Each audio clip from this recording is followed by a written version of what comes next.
ഓം നമോ നാരായണായ. ഓം നമോ നാരായണായ. ഓം നമോ നാരായണായ. ഓം നമോ നാരായണായ. ഓം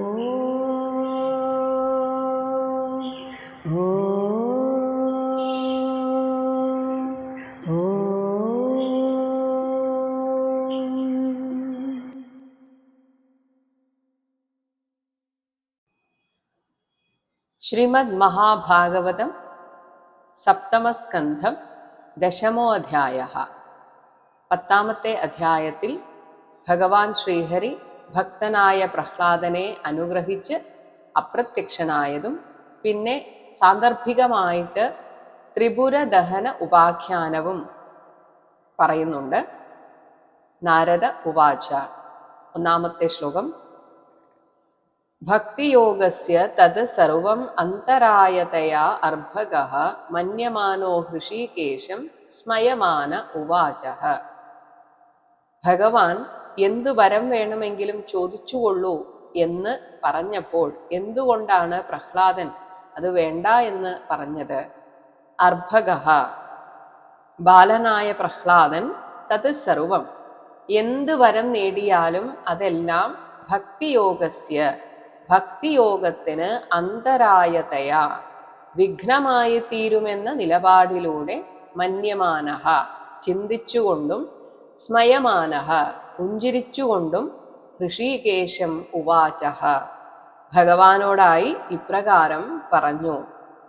തൻ്റെ ഭക്തിയോഗത്തിന് അത് തടസ്സമായി തീരും എന്നതിനാൽ പ്രഹ്ലാദൻ ഇപ്രകാരം മറുപടി പറയുകയാണ്. 2ാമത്തെ ശ്ലോകം. മാം പ്രലോഭയ ഉത്പത്ത്യാ സക്തം കാമേഷു തൈഹി വരൈഹി തത്സംഗഭീതോ നിർവിണ്ണോ മുമുക്ഷുഃ ത്വാം ഉപാശ്രിതഃ.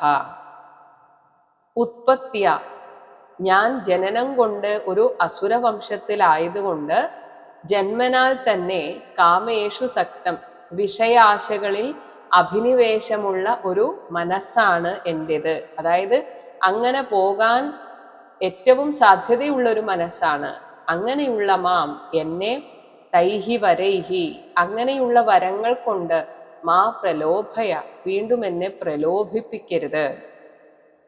തത്സംഗഭീതഃ, ഈ ലോകത്ത് നിന്ന് എന്ത് കിട്ടിയാലും അത് അവസാനം ദുഃഖത്തിനാകും എന്ന ഭീതിയാൽ നിർവിണ്ണഃ, അതിൽ നിന്നെല്ലാം വിരക്തനായിട്ട്, മുമുക്ഷുഹു, മോക്ഷാർത്ഥിയായി, വാം ഉപാശ്രിതഃ, അങ്ങയെ ഞാൻ ശരണം പ്രാപിച്ചവനാകുന്നു. 3ാമത്തെ ശ്ലോകം.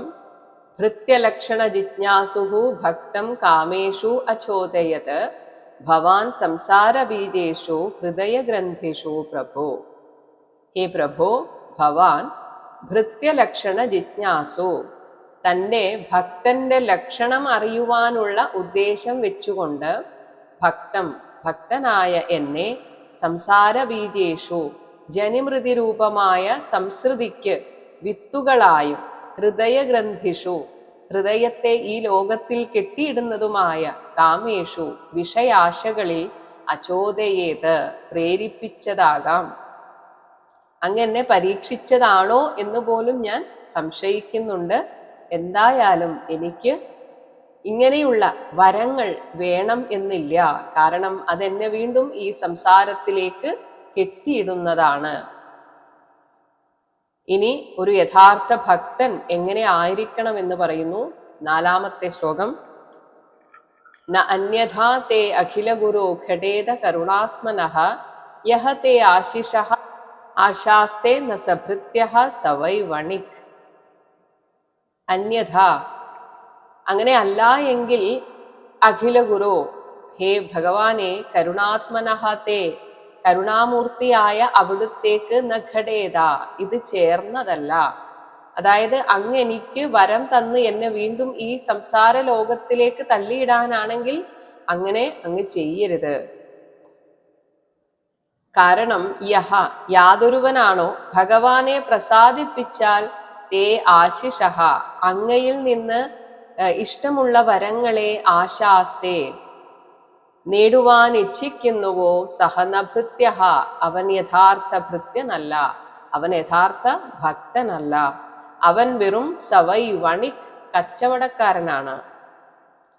ഭഗവാനെ പ്രസാദിപ്പിക്കുക, പകരം ഭഗവാനിൽ നിന്ന് എന്തെങ്കിലും തിരിച്ചു വാങ്ങിക്കുക, അങ്ങനെ വന്നാൽ പിന്നെ ഒരു ഭക്തനും കച്ചവടക്കാരനും തമ്മിൽ എന്ത് വ്യത്യാസമാണ് ഉള്ളത്? അഞ്ചാമത്തെ ശ്ലോകം. ആശാസാനോ ന വൈ ഭൃത്യഃ സ്വാമിനി ആശിഷ ആത്മനഃ ന സ്വാമി ഭൃത്യതഃ സ്വാമ്യം ഇച്ഛൻ യോരാതിച ആശിഷഃ. സ്വാമിനി പ്രഭുവിന്റെ അടുക്കൽ നിന്ന് ആത്മനഃ തനിക്കു വേണ്ടുന്ന ആശിഷഃ അഭീഷ്ടങ്ങളെ ആശാസാനഃ പ്രീതിപ്പെടുത്തി അത് മേടിച്ചെടുക്കുന്നവൻ ഭൃത്യഃ ന വൈ യഥാർത്ഥ സേവകനല്ലല്ലോ. അത് ഒരു തരത്തിൽ പ്രീണിപ്പിച്ച് കാര്യം നേടുന്നതിന് തുല്യമല്ലേ? അതുപോലെ തന്നെ ഭൃത്യതഃ സേവകന്റെ അടുക്കൽ നിന്ന് സ്വാമ്യം തന്റെ പ്രഭുത്വം ആഗ്രഹിച്ചുകൊണ്ട് യഹസ്വാമി യാതൊരു പ്രഭു ആശിഷഹരാതി അവന്റെ അഭീഷ്ടങ്ങളെ പ്രദാനം ചെയ്യുന്നുവോ അവൻ നല്ലൊരു സ്വാമീച്ച ന സ്വാമീച്ച പ്രഭുവും അല്ല. അതായത് തനിക്ക് ഈ പ്രഭുത്വം എന്നും നിലനിർത്തണം, അതുകൊണ്ട് ഞാൻ പറയുന്നത് പോലെ നീ ചെയ്താൽ നിനക്ക് വേണ്ടുന്നത് ഞാൻ ചെയ്തു തരും എന്ന് പറഞ്ഞാൽ അയാൾ നല്ലൊരു സ്വാമിയും നല്ലൊരു പ്രഭുവും അല്ലല്ലോ. ആറാമത്തെ ശ്ലോകം. അഹം തു അകാമഹ ത്വദ്ഭക്തഃ ത്വം ച സ്വാമി അനപാശ്രയഃ ന അന്യഥാ ഇഹ ആവയോഃ അർത്ഥഃ രാജസേവകയോഃ ഇവ. അഹം തു ഞാനാകട്ടെ അകാമഹ ഒന്നും പ്രതീക്ഷിക്കാതെ ത്വദ്ഭക്തഃ അങ്ങയെ സേവിക്കുന്ന ഭക്തനാണ്. ത്വം ച അങ്ങാണെങ്കിൽ അനപാശ്രയഃ തന്റെ ഭക്തൻ എന്തെങ്കിലും കൊടുത്തിട്ട് അവരുടെ പ്രീണനം നേടിയിട്ട് യജമാനനാകണം എന്ന് ചിന്തിക്കാത്ത അനപാശ്രയഃ സ്വാമി ഭൃത്യനിരപേക്ഷതയുള്ള സ്വാമി പ്രഭുവുമാകുന്നു. രാജസേവകയോഹോ ഒരു രാജാവിനും അയാളുടെ സേവകനും തമ്മിൽ ഉള്ളതുപോലെ ഇവ അന്യഥാ അർത്ഥഃ മറ്റൊരു തരത്തിലുള്ള, അതായത് ശമ്പളം കൊടുത്ത് ഒരു സേവകനെ വെക്കുക, അയാൾ ഈ ജോലി നഷ്ടപ്പെടാതിരിക്കാൻ തന്റെ രാജാവിനെ പ്രീണിപ്പിക്കുക, സന്തോഷിപ്പിക്കുക, ഇങ്ങനെയുള്ള അർത്ഥഃ സംബന്ധം ആവയോഹോ ഇഹന നമുക്കിരുവർക്കും തമ്മിൽ ഇല്ലാത്തതല്ലേ. ഇനി അങ്ങയുടെ സന്തോഷത്തിനായിട്ട് എന്തെങ്കിലും വരം നീ സ്വീകരിച്ചേ പറ്റൂ എന്നാണെങ്കിൽ ഞാൻ ചോദിക്കട്ടെ. ഏഴാമത്തെ ശ്ലോകം. യദി രാസി ഈശ മേ കാമാൻ വരാൻ ത്വം വരദർഷഭ കാമാനാം ഹൃദി അസംരോഹം ഭവതഃ തു വൃണേ വരം.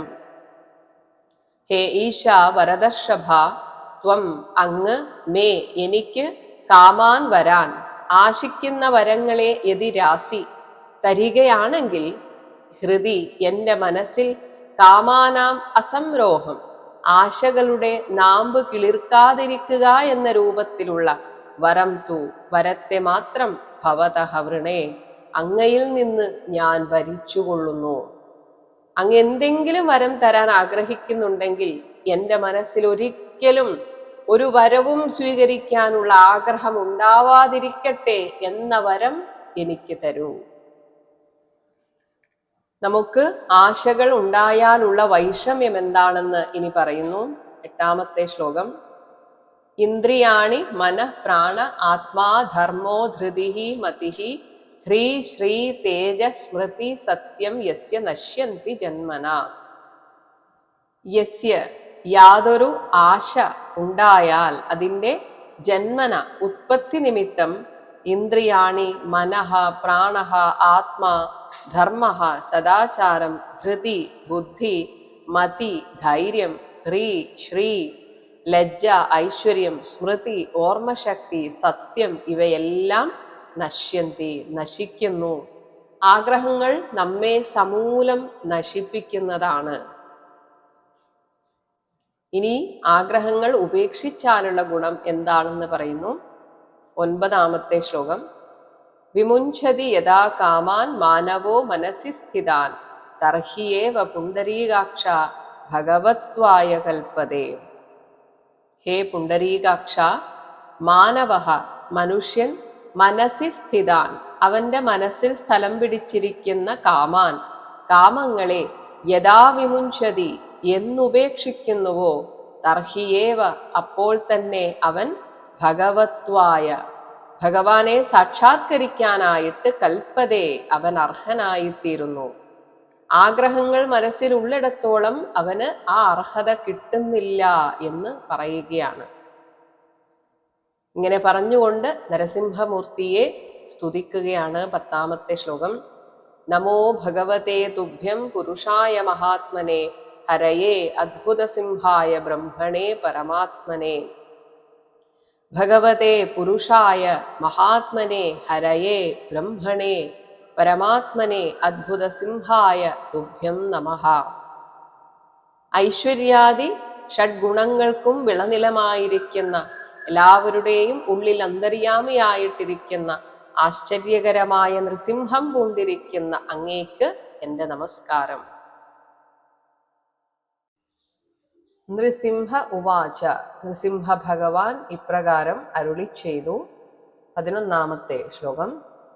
ന ഏകാന്തിനോ മേ മയി ജാതു ഇഹ ആശിഷ ആശാസത്തെ അമുത്ര ച യേ ഭവദ്വിധാഃ അഥാപി മന്വന്തരം ഏതത് അത്ര ദൈത്യേശ്വരാണാം അനുഭുങ്ക്ഷ്വ ഭോഗാൻ.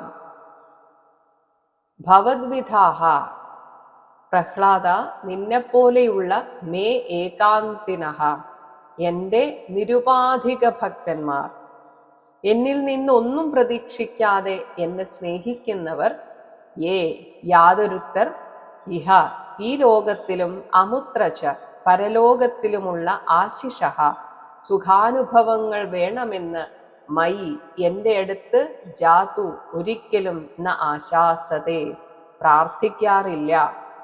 എങ്കിലും എൻ്റെ ഒരു സന്തോഷത്തിന് ഞാൻ പറയുന്നു. അഥാപി ഏതത് മന്വന്തരം ഈ നിലവിലുള്ള മന്വന്തരം മുഴുവനും അത്ര ഈ ലോകത്തിൽ ദൈത്യേശ്വരാണാം അസുര ചക്രവർത്തിമാർക്കുള്ള ഭോഗാൻ എല്ലാ സുഖാനുഭവങ്ങളെയും അനുഭുങ്ക്ഷ്വ നീ അനുഭവിച്ചാലും. ഒരു മന്വന്തരം മുഴുവനാണ് കൊടുത്തിരിക്കുന്നത്. ഭഗവാനോട് ഒന്നും വേണ്ട എന്ന് പറഞ്ഞാലും ഭഗവാൻ എന്തെങ്കിലുമൊക്കെ തരും. അതാണ് ഭഗവാൻ. എന്നാൽ ഒന്നും ചോദിക്കാതിരിക്കുന്നതും ഭഗവാന് സന്തോഷമാണ്. കാരണം തന്നെ മാത്രമാണല്ലോ അവർ സ്നേഹിക്കുന്നത് എന്നതാണ് ഭഗവാന്റെ സന്തോഷം. എന്നാൽ ഇത്രയും കാലം ഈ ലോകത്ത് സുഖിച്ച് ജീവിക്കുമ്പോൾ കർമ്മബന്ധത്തിൽ കുടുങ്ങുമല്ലോ എന്ന പേടി വേണ്ട. അതിന് ഇങ്ങനെയൊക്കെ ജീവിച്ചാൽ മതി എന്ന് ഭഗവാൻ പറഞ്ഞു കൊടുക്കുകയാണ്. 12ാമത്തെ ശ്ലോകം. കഥാമദീയാഹ ജുഷമാണഃ പ്രിയാഹ ത്വം ആവേശ്യ മാം ആത്മനി സന്തം ഏകം സർവേഷു ഭൂതേഷു അധിയജ്ഞം ഈശം യജസ്വ യോഗേന ച കർമ്മ ഹിന്വൻ. എല്ലായ്പ്പോഴും പ്രിയാഹ മദീയാഹ കഥാഹ പ്രീതികരങ്ങളായ എന്നെ സംബന്ധിച്ച കഥകളെ ജുഷമാണഃ ആസ്വദിച്ചുകൊണ്ടും സർവേഷു ഭൂതേഷു സന്തം സകല ജീവജാലങ്ങളിലും വസിക്കുന്നവനും അധിയജ്ഞം യജ്ഞങ്ങളുടെ അധിഷ്ഠാതാവും ഏകം ഈശം ഏകേശ്വരനുമായ മാം എന്നെ ആത്മനി ആവേശ്യ നിന്റെ ആത്മാവിൽ ആവേശിപ്പിച്ച് യോഗേന ആ എന്നിൽ ഉറപ്പിച്ച അർപ്പണ ബുദ്ധിയാൽ കർമ്മഹിന്വഞ്ച ഞാനാണ് ഇതൊക്കെ ചെയ്യുന്നത് എന്ന ആ ചിന്തയെ തിരിച്ചുകൊണ്ട് കർമ്മം ചെയ്യുക. അപ്പോൾ നിഷ്കാമ കർമ്മമാകും. ഇങ്ങനെ എന്നെ യജസ്വ ഉപാസിക്കുക. അങ്ങനെ വരുമ്പോൾ ഒരിക്കലും നീ എത്ര കാലം ഈ ലോകത്ത് ജീവിച്ചാലും ഒരു കർമ്മബന്ധത്താലും നീ കെട്ടിയിടപ്പെടുന്നില്ല. 13ാമത്തെ ശ്ലോകം. ഭോഗേന പുണ്യം കുശലേന പാപം കളേവരം കാലജവേന ഹിത്വാ കീർത്തിം വിശുദ്ധാം സുരലോകഗീതാം വിതായ മാം ഏഷ്യസി മുക്തബന്ധഃ.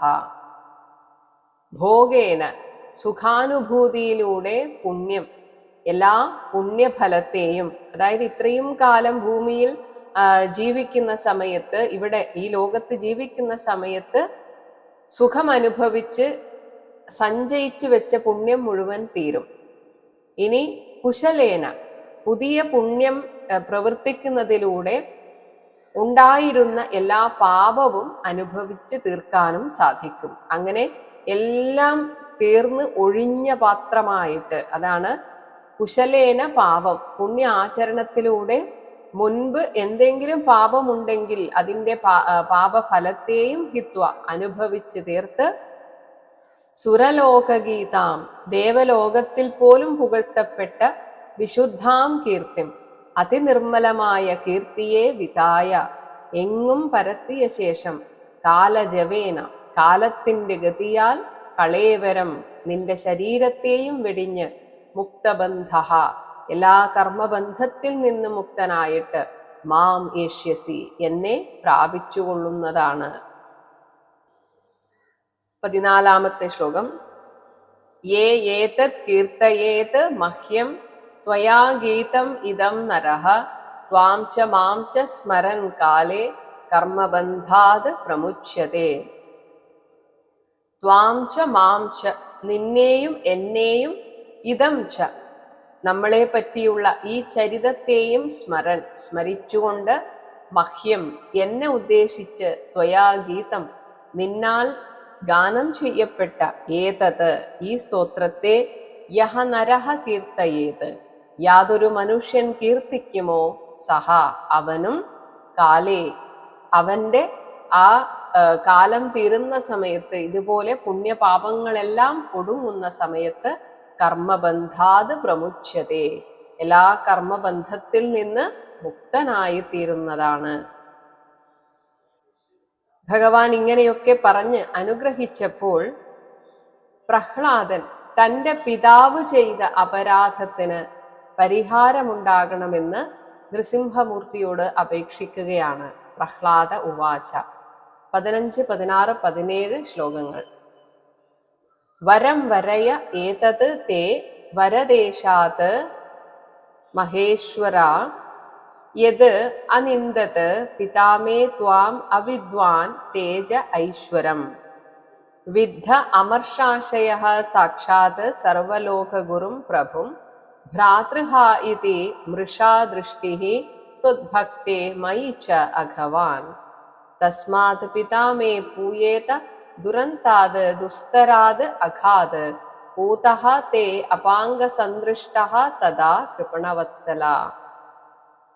ഹേ മഹേശ്വര, വരദേശാത് വരദാതാക്കളുടെ അധിപതിയായ തേ അങ്ങയിൽ നിന്ന് ഒരു വരം മാത്രം, ഏതത് വരം വരയെ ഞാൻ ഒരു വരത്തെ വരിച്ചുകൊള്ളുന്നു, അത് എൻ്റെ അച്ഛനു വേണ്ടിയാണ്.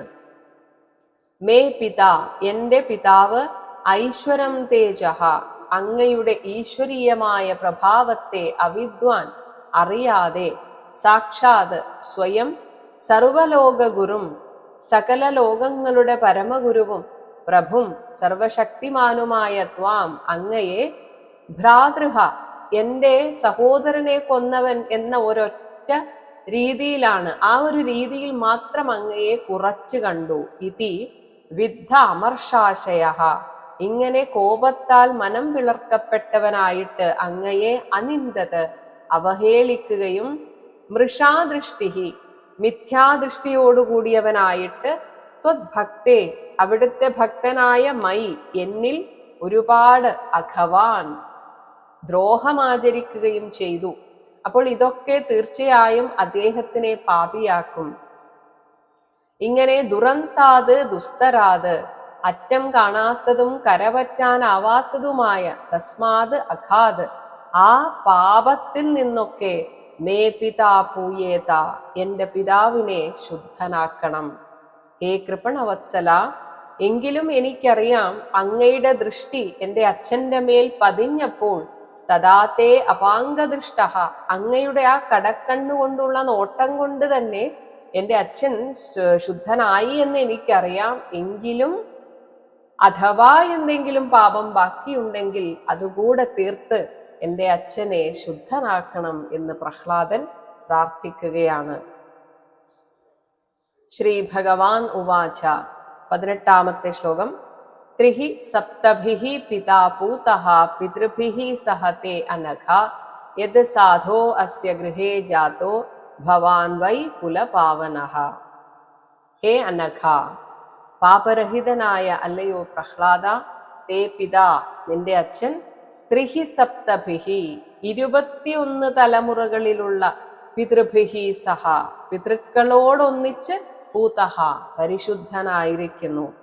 നിന്റെ അച്ഛൻ മാത്രമല്ല, അതിനു മുൻപ് ആരൊക്കെ ആ ഒരു പരമ്പരയിൽ ജനിച്ചിട്ടുണ്ടോ അവരെല്ലാം ഇതാ പരിശുദ്ധരായിരിക്കുന്നു.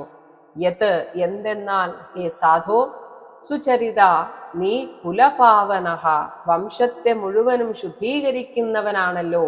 അങ്ങനെയുള്ള നീ അസ്യ ഗൃഹേ ജാതഃ വൈ ഈ ഹിരണ്യകശിപുവിന്റെ ഗൃഹത്തിൽ ജാതനായല്ലോ. അങ്ങനെ ഒരു ഉത്തമ ഭക്തൻ ഉണ്ടെങ്കിൽ ആ ആളിന്റെ പൂർവ തലമുറയുടെ ഒരു 21 തലമുറ ശുദ്ധമാകും എന്നാണ് പറയുന്നത്.